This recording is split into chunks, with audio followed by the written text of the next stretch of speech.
So we're going to be going through the fourth chapter on the Smith Maneuver, which is about the investment aspect of the strategy.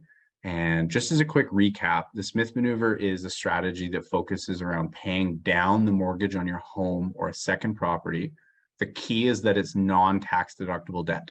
So it was not used for investment purposes, but rather was used for your personal enjoyment, your home, anything that does not have the reasonable expectation of earning income. We use a certain mortgage product called a readvanceable mortgage that as you pay down that mortgage, it has a line of credit attached to it that increases in the limit. And then we can use that line of credit to draw out and invest. You can invest into, well, we're going to go through it, but corporation, real estate, stocks, mutual funds. But there's some things you have to look out for that we're going to touch on. So one of the things or the concepts that I think is really important that the book touches on in the fourth chapter is the idea that there's something that's costing us money. So whatever we have cash or equity, we're battling inflation. And I think it's quite relevant to us these days. There's been a lot of attention and news on it, but money loses value over time. And the reason for this is that the government creates more money, puts it in the system. So eventually, if the money supply doubles, money is going to be worth roughly half as much. So they go through some examples about GICs and the returns of if you have, like nowadays, the GIC rate's maybe 4%. Well, if you're at a 25% tax bracket, you're going to lose 1% of that. You're going to keep 3% of the return after taxes. Well, if inflation's 3% or higher, you're actually losing money and going backwards. So this also applies for equity in your home. If you've got, $1 million home and you've got it paid off, that $1 million asset is going to go up or down in value, regardless of if you have any financing on it or not. So $1 million home, if it depreciates or appreciates, it's independent of do you have a mortgage or not. So one of the concepts of the Smith Maneuver is accessing that equity and getting it to work for you sooner, or essentially allowing you to invest for retirement at an earlier age. So one of the things that I thought that was interesting is October 5th, 2004, there was a Financial Post headline in Canada about basically bonds, or CSBs as they call them, paying less than inflation. So I thought that this was just relevant in combination with the fact that they're consistently using 7% interest, but also touching on inflation concerns, even in the early 2000s. Like, I find that the conversation shifts a little bit, but a lot of the things that pop up in the news that we worry about, it's the same thing over and over. It's just a slightly different combination. I'm just going to mute a couple of people. There we go. One of the things I noticed is that you use some examples of websites that you can use to track different investments. I'll touch on professionally. My advice is you can go on Morningstar, which is the current version of the website they talk about. It's good for doing your research, but the best piece I can share with anyone is please don't go do your own investing without having a very sophisticated knowledge of it. There's things like withholding taxes, where certain types of investments held in certain countries or nations will be taxed differently if they're in an RSP, TFSA, non-registered. Certain investments return capital rather than giving you a return, particularly in the more sophisticated real estate space. And there's a lot of implications and rules that tie into this. And if you're not certain that you're going to know all of these rules about, like, say, erosion of capital, you got to be really careful because you can get yourself in a lot of issues. So my one little piece is that the book touches on a lot of self-decision making, but I really do suggest that you work with professionals. And I'm not an investment advisor, so this is not a me selling things. This is just go find a good professional, ideally one who's Smith Maneuver certified and understands the strategy. One of the big concepts, though, that you need to be aware of when you're doing the strategy, and I'm going to pick on private lending, is not all investments create the same return for you after taxes. So if you had so an individual who makes $80,000 a year, if they had a 10% return from a private mortgage, they would pay $2,050 in taxes. If that same individual had a $10,000 return from selling shares or a capital gain, they would have a $1,025 tax bill. If they had a $10,000 dividend that's eligible, to have a $756 tax bill. So you can earn the same return but certain strategies or investment vehicles will actually net you a better result in your pocket, which ultimately will lead to snowballing or compounding this faster. Another really important concept is the realization of taxes. So if you invest in, let's say, the stock market, the majority of your returns are likely to come in the form of the stocks increasing in value. That's not taxed until you sell those stocks. So you can have some of the benefits of, say, an RSP, where the growth is tax-free. If you invest in certain vehicles where you still have the reasonable expectation of earning income, but you don't sell those shares for 25 years, you can push most of the taxes 25 years from the future, but you can still have the tax deductions from the Smith maneuver year over year. And it's one of the ways that you can improve your tax situation this year while not offsetting it with returns. So there's ways that you can get into the strategy in a more advanced way and really improve the result. This is really relevant for people with high tax brackets. And another thing to consider is, let's say that your spouse has a child, she's on mat leave, or there's a situation where your income drops for a year. If you have a good professional, they may highlight, hey, you might want to go realize some of these capital gains or some of these investment returns, get them on the year where the CRA thinks you make 20 grand because you were sick, traveling, whatever it may be, because your tax brackets can be a lot lower. And a lot of this is where the planning will lead to you essentially recouping the costs of working with these professionals. I view the same thing with accountants. There's going to be 2, 3, 4 times in your life where these professionals are going to be able to do something that's going to cover their costs, hopefully for the entire life of the relationship. And if they're not doing these things, then, well, you need a different professional. It's not about who's going to cherry pick the investment that makes more money, because nobody knows, but more who knows the rules and the strategies around it, or the application, so you get to keep more of your money. So just looking through, there's some examples in here. One of the things that they go through, so what we're going to do next is look at the different options you have to invest. So the first example they come across is real estate investing. And there's going to be a slight bias in the book, that the book is written by someone who sells mutual funds back in the day. So now my bias is I'm a mortgage broker, so I'm pro real estate. It's important to look at the different views that people present and know, what do they do for a living? How do they make their money? Odds are they're probably going to favor the way they make a living more than the competition that takes money away from that. So one of my big goals is to be really objective and unbiased on this, at least the best of my ability. I'm sure people watching this online will catch all sorts of things where I'm a little biased. I'm sorry, I'll try to do better next time. But they use the example of real estate matching inflation. And I think that in a normal market, that would be true. But one of the things to know about Canada is we seem to have a real supply and demand imbalance. So I'll link this article to the YouTube video, but there was a CMHC study on affordable housing that came out summer of 2022. There's going to be 2.8 million, and I'm paraphrasing off memory. There's going to be 2.8 million units of housing built between now and 2030. In order for CMHC to hit their targets for affordable housing, they need to build an additional 3.3 million units of housing by 2030. While they need to do this, the number of construction workers to units being built, that 2.8 million, is actually already at a 20-year low, and it's been declining. So it's one of those things where I think we're going to see the gap between the demand of housing and the supply continue to grow. I'm a believer in the example that I'm going to use is 1 or 2 investment properties is probably a reasonable choice. And it's not because the investment properties will necessarily earn better returns than your other options, but rather because they open up one of the aspects of the Smith maneuver called cash damming that makes a huge difference. And it's arguably going to make one of the biggest jumps when I run through the calculator with you. But quick recap, real estate investing is one of the options you can do. One of the things you need to be careful, though, is buying land.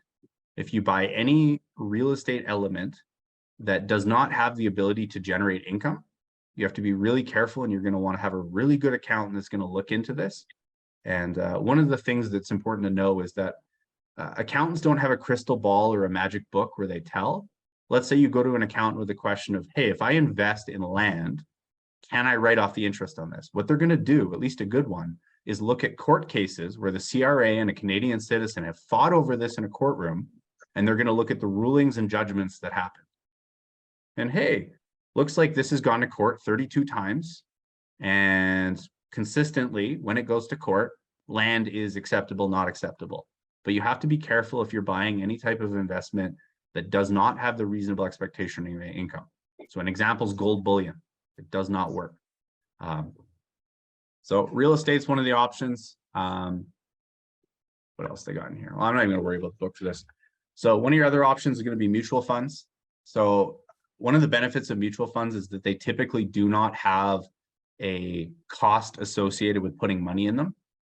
So when you buy an ETF, as an example, you're going to pay $9.99 or whatever the cost is. I believe some of the trading platforms waive these costs, but just something to be aware of, that if you're with TD, let's say, and they charge you $10 a trade, and you're going to invest every month or bi-weekly, whatever you choose, the last thing you want to be doing is paying $10 every time you put money in. And if you decide to put money into, let's say, 3 things, now you're paying $30 every month. It's just one of those costs that will eat away at the improvement of the strategy. So one of the benefits of mutual funds is generally they do not have these fees.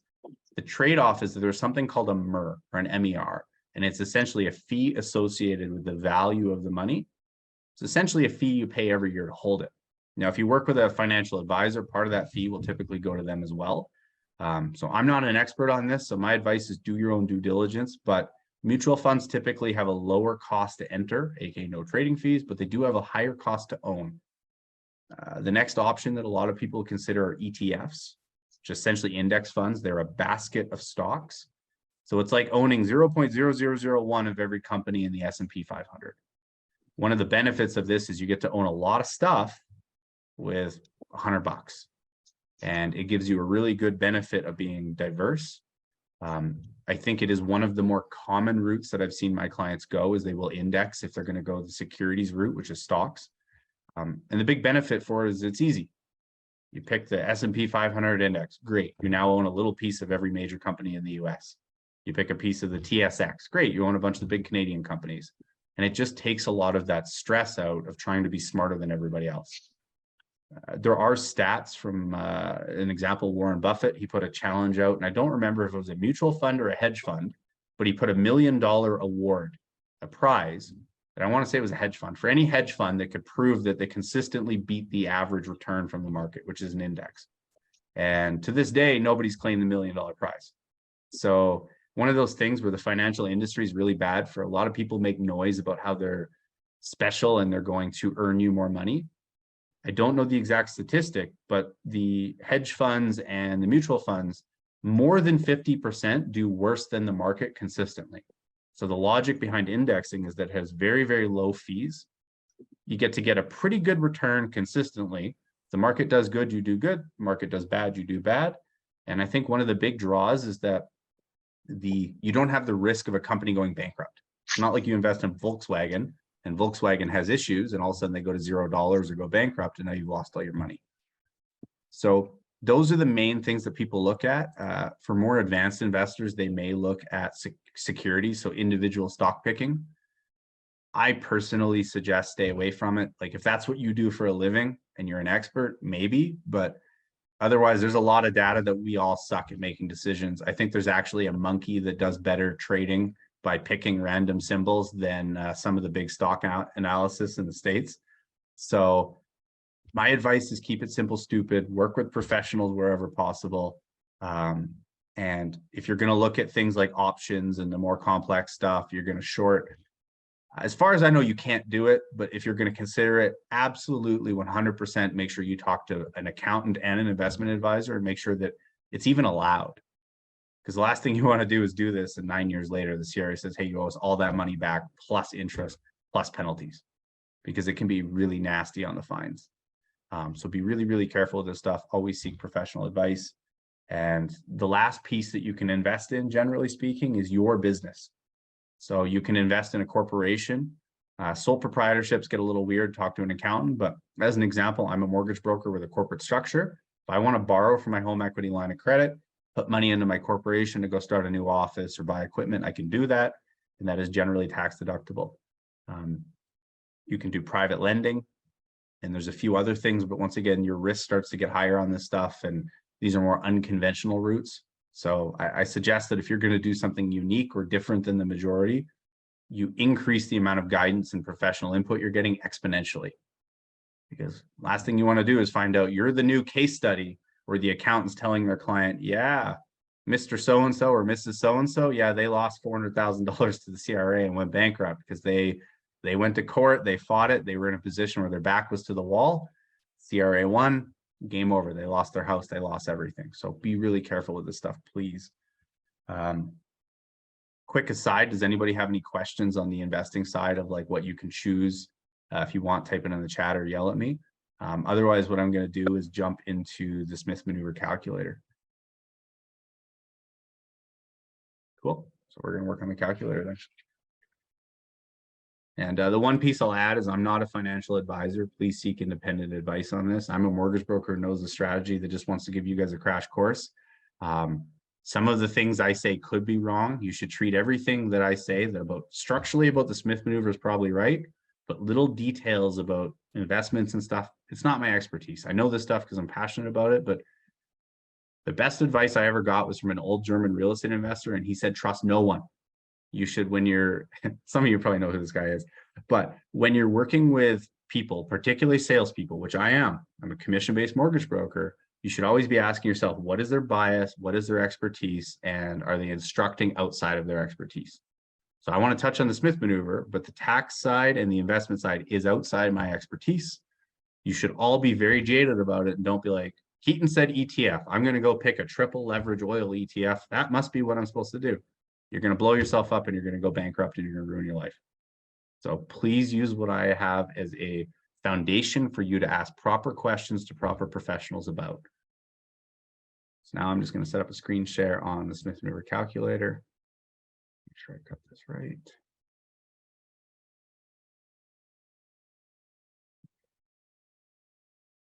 So this calculator is something that you guys can pay for if you want.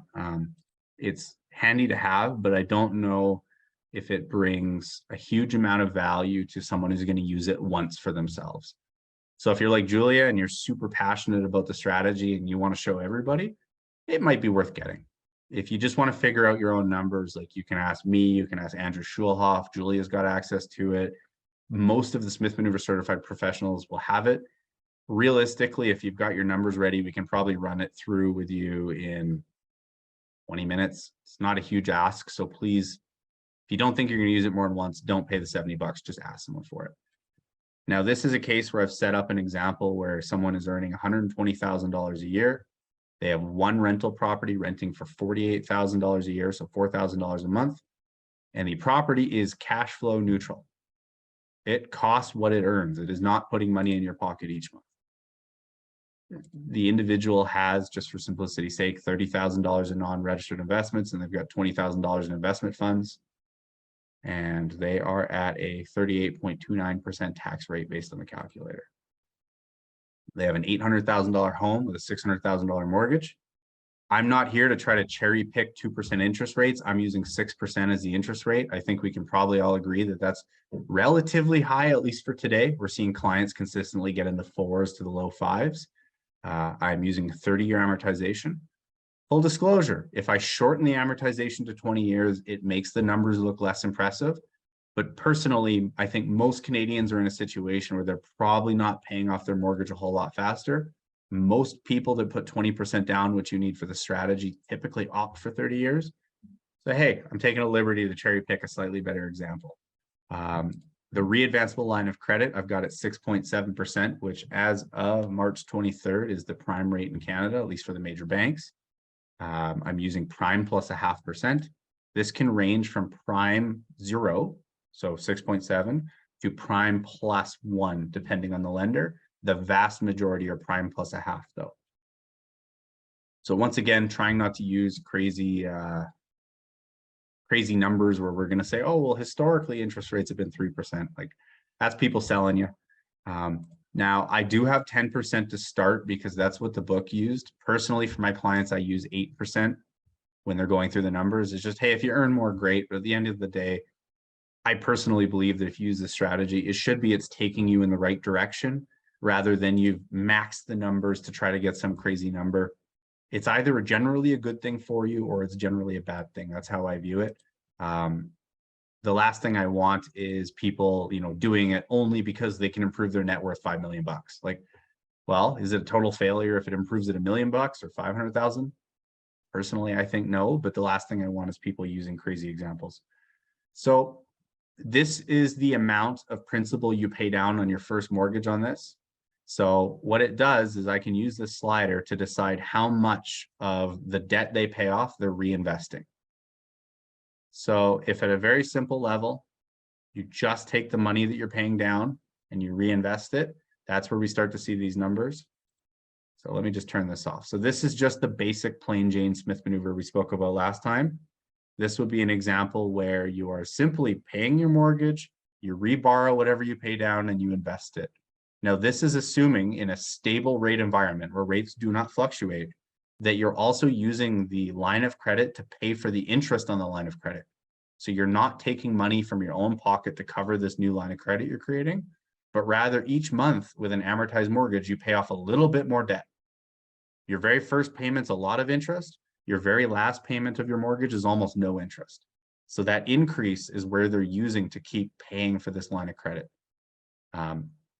Now, the moment that we take the tax returns you're going to get each year, because you're creating a tax deductible debt, you're going to get to take that interest cost, which the mortgage payment's covering, it's not coming out of your own pocket. It's going to reduce your tax bill. Now, this is assuming you take whatever that reduction in your tax bill is and you use it to pay down your mortgage. So what it does is it means your mortgage will be, this is where you start to shorten things. Your mortgage will be fully tax deductible in roughly 4.5 years sooner. So 25.5 years. We already start to see some pretty crazy net worth improvements. So it's going to get a lot better than this. But personally, when I was looking at this for my own family, I got about here. And this situation is somewhat close to my household situation. This is where I said, great, works for me. I didn't really worry too much about how much further I could push it. Now, the debt consolidation, I set up this situation just to show an example. They have a car loan with a $600 a month payment, and the car loan is owing $22,000. So one of the accelerators we can do, or parts of the concept, is because they've got a little bit of equity in their home, we could increase that mortgage in a non-tax deductible way to scoop up this payment, and then use the payment they've eliminated, the $600 a month, and use it to start paying down that mortgage faster. So if we add that, we see a little bit of a taxation improvement. We see a little bit of an improvement on making the mortgage fully tax deductible, and just a small increase on the net worth. So here's an example where we can apply that money to the mortgage. Now we start to see crazy jumps. So I'm going to go through all of this, and it's going to get pretty stupid on the number it can do, but it's again, please don't expect this for everybody. So this situation of $30,000 of non-registered investments, you can do something called a debt swap. That's where you take non-registered investments, you turn them into cash. So you have to be careful of taxes around this. You take that money and you prepay your mortgage with it. So what you're doing is you're reducing the non-tax deductible debt. Then you take the growth in your home equity line of credit. You've taken 30 grand, paid down your mortgage. Now you reborrow it and you go invest it in something similar. So if we do that, we start to see another jump. And every time we do any extra payments on the mortgage and any extra investing, sooner we start to see these really big growths. So now we're starting to save a pretty good chunk. I can't see with these chat boxes. There we go. So we're creating $810,000 of tax deductions based on their tax bracket. That's going to save over $300,000. Our mortgage is fully tax deductible in just under 18 years now. We're starting to see some improvements. So I'm not a huge fan of the strategy of the book where they talk about like take your emergency rainy day fund in case somebody dies or you get sick and then flip it. You can do it though, so I'll just chuck it in the example. The idea is that you use an unsecured line of credit or some other vehicle to keep that rainy day fund. The one version of this strategy that I don't mind is you could do a debt swap with this $20,000 and then go put it into a GIC or something that is redeemable, so you can turn it to cash anytime and get a modest but guaranteed return. The one thing you have to be careful with this though is someone should do a calculation to make sure that this is a positive exchange, because if the return you're earning is 2%, if you're borrowing at 7.2% on your home equity line of credit, there is no tax rate in Canada where that would actually be beneficial. So we have to kind of weigh up, is it a good choice for you? This cash flow diversion would be if, let's say, they were putting $500 a month into a non-registered savings account, they could divert this through. I think it's safe to assume that the majority of Canadians are not putting extra money into non-registered savings. For most people, I find, myself included, money into RSPs, money into TFSA, and paying down my mortgage, that's a lot. I got to deal with my kids and all that other fun stuff. I certainly don't have an extra $2,000 a month to put into a non-registered account. But this is where you could play around with this if you're in a situation where, let's say, you follow the FIRE movement, or what do they call it? Financial independence, retire early. Very generalized, probably poorly, live very, very modestly to try to retire by like 40. So if you're going in that direction and you're going to try to live ultra cheap, this is where you would play with this. My favorite accelerator is cash damming. So I'm just going to take a minute to explain this a little bit more in depth. You have a rental property that generates rent, and normally you pay all the expenses. And in this example, you're left with no money afterwards. We can do better than that. We can take our $4,000 of rental income. We can pay down our mortgage with it, the non-deductible debt. We're then going to create that $4,000 room on our home equity line of credit we're using for investing. We can borrow and we can pay our investment property expenses with it. What that does is it makes our mortgage tax deductible real fast. When we throw this on top of the other accelerators, your mortgage is fully tax deductible in basically 7 years. This is where we start to see pretty significant tax savings. We create a lot of tax deductions really, really fast. And we start to see these larger net worth improvement numbers. The dividend reinvestment plan is if you invest in ETFs or securities, they will pay a dividend every month, every quarter, annually, depends on the option you choose. Normally, people will take those dividends and then they will buy more of whatever they're invested in. But if you take that income and you pay down your mortgage with it first, then you reborrow it, then you put it into whatever investment option you're choosing, you can improve the strategy a little bit. The prime the pump accelerator, of course, everything's got a flashy tag name. This is essentially pulling equity from your home in a lump sum. So if you live in Vancouver and you've got $1 million home, you'll have $500,000 of it. Well, if you decided to pull $300,000 of that out and invest it in one big lump sum, that's how we play with this. I'm not going to play with it too much because this is where we start to see big jumps in net worth again. Like $18,000 is the difference of over $300,000 of improvement in net worth. The reason for that is we're getting money invested and it's compounding for 30 years at 10%. So one of the things I want to do to be fair is I'm going to dial back the investment returns. So I'm going to put them to 8%, which I think is much more reasonable. We get a much more modest number for the net worth improvement. But my personal opinion is that a household earning $120,000, owning a single home with a $600,000 mortgage, having one investment property generating $4,000 a month rent, maybe it's a little optimistic, but I don't think that's insanely out of reach for most people that are looking at the Smith Maneuver. So that's just a quick rundown of what you can do with the calculator. Next, I'm going to show something that is the graph. Now, this is probably confusing to look at, but I'm going to break this down for you guys. So first, you're going to see the yellow line running across the screen. That is your total debt level. This household started with $600,000 of debt, and they ended with $600,000 of debt. So it's important to know with the Smith Maneuver, it is not a debt elimination strategy, but rather a debt conversion strategy. So as you implement the strategy, every dollar of debt that you pay off, you're then reborrowing and investing. So what this does is it lets you maintain the debt level. It means you're not going to pay off your mortgage. You'll make it fully tax deductible, but you will not actually pay off the debt. There are ways that we'll touch on later, probably the very last presentation we'll go through with this. I'm going to go through all of the little tips and tricks that I've learned to really try to sharpen the saw for the strategy to get a better result. One of them is called the Fraser finagle. Simply put, so as you pay down your mortgage, that's this light blue line, here's your home equity line of credit balance. So for every dollar the mortgage goes down, the line of credit goes up $1. As we saw in the example, the line of credit costs 7.2%, the mortgage costs 6%. So tax deductible or not, it is more expensive from a cost before tax deductions perspective. What we can do with the right lenders is take that home equity line of credit at 7.2 and say, hey, BMO, Scotia, RBC, whoever it is, we owe $300,000 on a line of credit. I'll use RBC as an example. You allow 5 mortgage components. I would like to take this $300,000 of debt that I've now made in a tax deductible way, and I want to turn it into a mortgage. I typically suggest you take a closed variable mortgage, because that way, if you go from prime plus a half and they give you prime minus a half, you know, no matter what happens with interest rates, you are saving 1%. There's no, oh, rates went down, I locked in, it was a bad choice. If you decide to pay off the debt, the penalty is 3 months interest. Typically, the interest savings by locking in, generally within 8 to 9 months, will cover the 3 months interest penalty if you pay it off. So this is something that we do a proper analysis when someone's actually looking at this situation.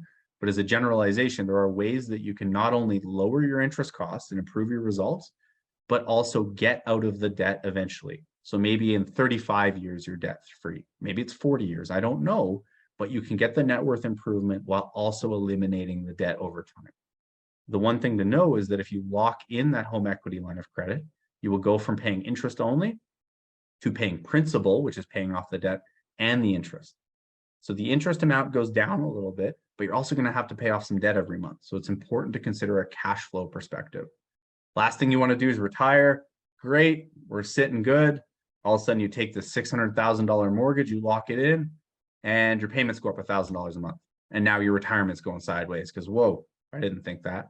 So please, before you make any choices and you make any changes to anything, talk to people who do this every day that specialize in this, because maybe you didn't know that. Now, the red line is your total net worth. As you can see, it goes to the moon, as Elon Musk would say. So this is the reduced amortization.